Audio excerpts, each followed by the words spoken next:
Hello, welcome to my YouTube channel. So last class we have studied about liberalism. Liberalism means right to vote. In France, right to vote were only given to the men owning property. Property ഉള്ള മെന്നിന് മാത്രമാണ് right to vote ഉണ്ടായിരുന്നത്. Women right to vote ഉണ്ടായിരുന്നില്ല.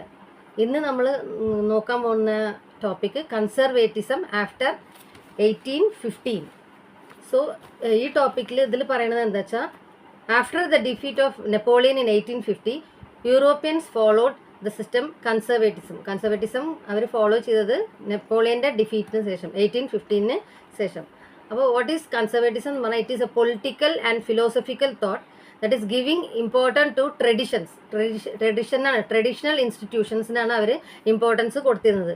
Traditional institutions എന്ന് പറയുമ്പോൾ customs, church, family, property, അതിനൊക്കെ ആയിരുന്നു അവർ importance കൊടുത്തിരുന്നത്.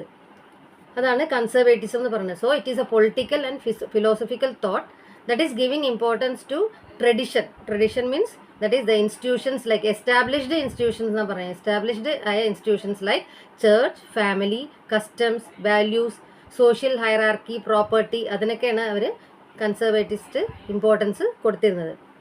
അതേപോലെ തന്നെ നെക്സ്റ്റ് ഒരു ടോപ്പിക്ക് പറയുന്നത് ട്രീറ്റി ഓഫ് വിയന്ന in 1815.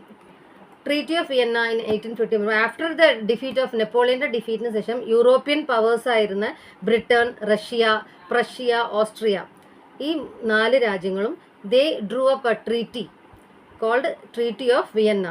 അതിലെന്താ മെയിനായിട്ട് പറഞ്ഞു വെച്ചാൽ restoring the absolute monarchic rule, അതായത് നെപ്പോളിയൻ്റെ റൂളിനൊക്കെ ചേഞ്ചസ് വരുത്തിയിട്ട് റീസ്റ്റോർ ചെയ്യാം, മൊണാർക്കിക് റൂള് റീസ്റ്റോർ ചെയ്യാം, അതാണ് പറയുന്നത്.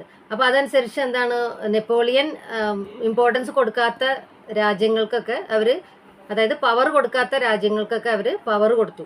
അതിൽ കുറച്ച് രാജ്യങ്ങളാണ് ബേർബൺ ഡൈനാസ്റ്റിക്ക് പവർ കൊടുത്തു. അത് നെപ്പോളിയൻ ഡിഫീറ്റ് ചെയ്ത ഡൈനാസ്റ്റി ആയിരുന്നു, അതിന് പവർ കൊടുത്തു. അതേപോലെ തന്നെ some states were given border control were given to some states. ബെൽജിയമിന് കൺട്രോൾ കൊടുത്തത് നോർത്തിലാണ്. അതേപോലെ ജനോവയ്ക്ക് south, then Prussia west, Austria northern Italy. ഇപ്പോൾ ഈ 4 രാജ്യങ്ങൾക്കും ബോർഡർ കൺട്രോൾ കൊടുത്തിരുന്നു. Belgium in north, Genoa in south, Prussia in west and Austria in northern Italy. അപ്പോൾ അതായത് ഇതൊക്കെ നെപ്പോളിയൻ ഡിഫീറ്റ് ചെയ്ത രാജ്യങ്ങളാണ്, അതായത് അത്ര ഇമ്പോർട്ടൻസ് കൊടുക്കാത്ത രാജ്യങ്ങളായിരുന്നു. അവർക്കൊക്കെ ഇവർ കൺട്രോൾ കൊടുക്കുകയാണ്. അതായത് നെപ്പോളിയൻ കൊണ്ടുവന്ന ചേഞ്ചസും ഇതൊക്കെ കംപ്ലീറ്റ് ഇവർ മാറ്റി ഇവർ പുതിയ ഒരു monarchic rule, absolute monarchic rule കൊണ്ടുവരികയാണ്. ഇതിൻ്റെ മെയിൻ എയിം എന്തിനാണെങ്കിൽ അതാണ് restoring the monarchic rule, okay, which was overthrown by Napoleon അത് ഉപേക്ഷിച്ച ചേഞ്ചസൊക്കെ തിരിച്ച് കൊണ്ടുവരിക. This system was autocratic. Autocratic means that is power vested in one people or some group of people. ആ system autocratic ആയിരുന്നു. അവർ കുറേ loss introduce ചെയ്തു. അതാണ് censorship loss എന്ന് പറഞ്ഞാൽ അതായത് സെൻസർഷിപ്പ് കൊടുക്കുക ന്യൂസിന്, on newspapers, against newspapers, songs, books, plays, ഇവർക്കൊക്കെ സെൻസർഷിപ്പ് കൊടുക്കണം. അതായത് introduce censorship laws on books, papers, plays. Okay, then their main idea was idea of liberty and freedom. അവരുടെ main idea എന്തായിരുന്നു? Liberty and freedom. അപ്പോൾ മൊണാർക്കിക് rule അവിടെ restore ചെയ്യണം. പക്ഷേ ഇതിനെതിരായിരുന്നു liberalist. അവരെന്താ പറയുന്നത് ഈ സെൻസർഷിപ്പ് ലോസ് ഒക്കെ മാറ്റണം എന്നുള്ളതാണ് അവർ പറയുന്നത്. ഇമ്പോർട്ടൻസ് കൊടുക്കണം എന്നാണ് അവർ പറയുന്നത്.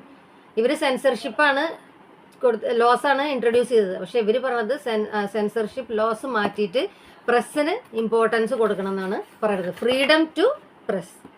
Okay, so I hope you understood the topic. Thank U.